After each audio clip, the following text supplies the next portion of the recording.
Nesse vídeo eu quero te ensinar aqui como você arrastar vários pedacinhos de um clipe no Shotcut e você enviar todos para um determinado local aqui dentro da faixa. Veja, eu adicionei essa faixa e aqui eu tenho a seguinte situação. Eu tenho aqui um clipe que ele ficou cortado e aqui eu tenho um espaço, eu abri aqui um espaço que eu quero pegar esses pedacinhos, digamos que é uma foto, é um slide, eu quero mudar a ordem das fotos. E aí eu preciso pegar todos esses pedacinhos aqui, ó, e levar eles para cá, antes desse clipe aqui, desse pedaço. Então, olha o trabalhão que daria eu ficar pegando e arrastando cada pedacinho. Olha lá, né? Eu teria que fazer isso. Então, eu teria que pegar um por um e fazer isso. Então, não funciona desse jeito. Vai ser muito pouco prático. Eu vou pegar aqui e vou fazer o seguinte, eu vou ter que selecionar todos os pedaços que eu quero levar para lá. Então, eu poderia vir aqui selecionar um por um apertando Ctrl, né, selecionando, só que ficaria pouco prático também eu fazer isso. Então, não vou selecionar um por um.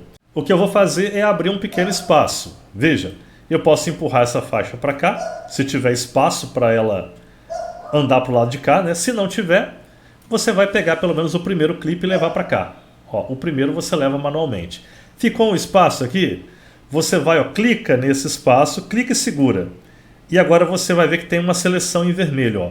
Você arrasta até pro final, aonde você quer selecionar todos os pedaços, ó, até esse. Selecionou tudo? Clica e segura. Ó. Clica já segurando. Clicou, segurou, arrasta tudo. Você pode aqui deixar até o espaço, não tem problema, que você pode tentar encostar tudo e de repente manualmente você não conseguir. Você deixa um pouquinho de espaço e aí você coloca aqui o indicador de reprodução exatamente onde está o espaço e aperta X.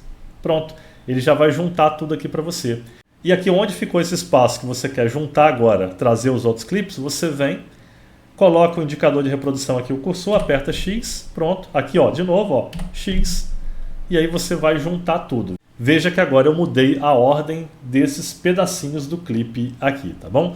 Então isso aqui é algo que pode acontecer quando você estiver editando e para poder você ganhar mais praticidade eu resolvi fazer esse vídeo para poder te ajudar. Até o próximo, muito obrigado!